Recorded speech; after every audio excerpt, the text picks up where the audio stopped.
Hey guys, welcome to the channel. My name is Tony. This is the 15-minute gamer, and today I have been checking out Men of War 2, which comes to Steam on the 15th of May. Also, just to say, if you do buy it in the first week from release, you will receive the Frontline Hero Pack DLC completely for free for supporting the game, which gives you a bunch of extra stuff. Experience warfare like never before. Men of War 2, the anticipated sequel to the highly acclaimed RTS franchise, is here with all new units, locations, campaigns, game modes, and true trademarks of the series, historical fidelity, and action-filled gameplay on the eastern and western front of World War II. But before we get into it, don't forget, if you enjoyed the video, drop a like and subscribe to the channel as I edge ever closer to my next target of 15,000 subs.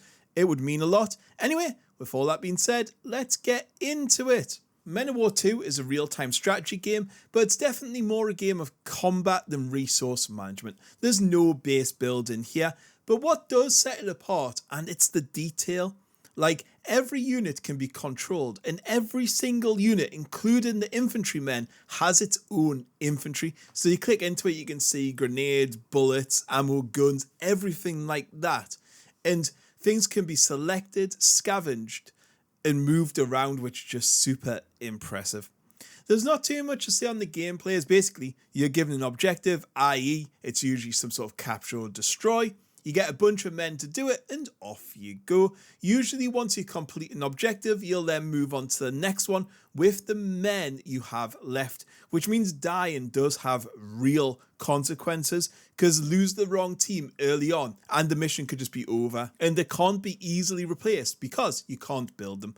What is cool though is you can capture enemy guns and vehicles and use them to your advantage.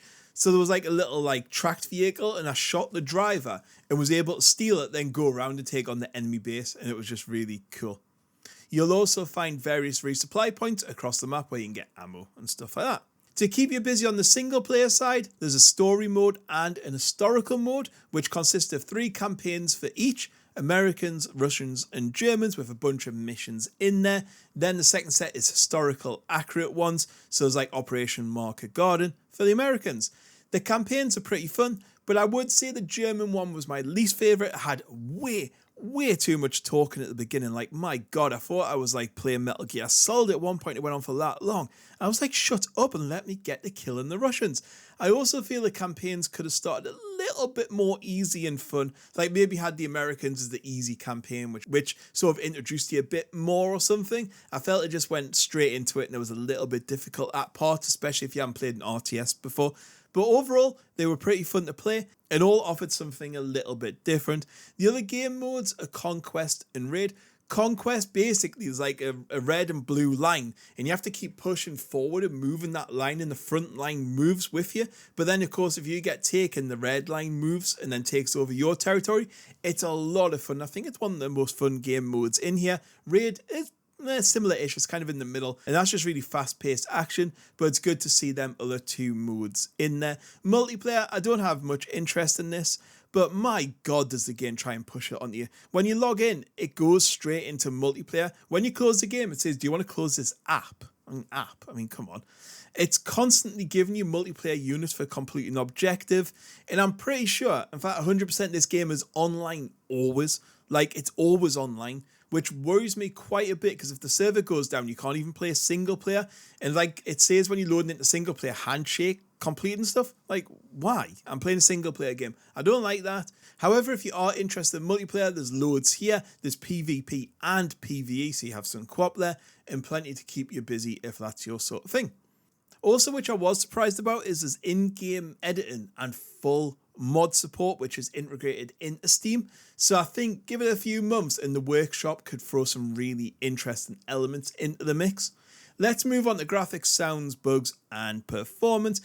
Graphics wise, I think it looks pretty decent. The units look great, and some of the visual effects like the fire and the smoke and the explosions look fantastic. Tracer rounds impact the ground, and units honestly get absolutely shredded and blown up. It's so good. The UI is pretty good, but I would say some of the symbols and like the elements are a little bit hard to read and not totally obvious. And I do find sometimes the units get lost in the clutter of battles. Sometimes I think it could be a little bit more obvious what's happening.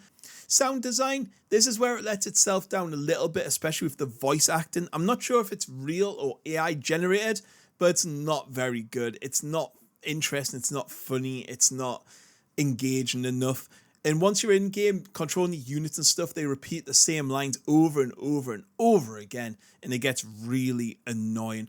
The sound of war is just fantastic. It's impactful and punchy.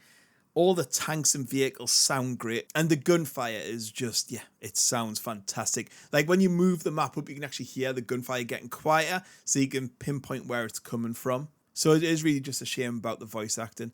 Bugs and performance-wise, I had no issues on my 3080. It ran super smooth, even with loads happening on screen at once. I also didn't notice any bugs. So in conclusion, I enjoyed checking this out. I think it looks great, sounds great, and offers a real challenge. I do feel it's a little bit too geared towards a multiplayer experience rather than single player, and you should be able to switch it off, always being online. I don't like that, because it worries me, because if they decide to end the servers, you can't play the game anymore. However, the single player content will keep you busy for a long time, and if you're into multiplayer, you're going to have even more to do, and the conquest mode on single player is so much fun. Like, there was a few things I didn't like. The save system was a little bit annoying. Like, especially if you choose to restart because you've lost some men, it won't restart you back at that objective you've just completed. It'll take you all the way back to the beginning. Also, the AI can be a little bit inconsistent on both sides, and pathfinding can be quite annoying. Like, sometimes they're going places you really don't want them to go. Overall, I would say this is a great RTS game. It's probably a little bit more towards the hardcore player.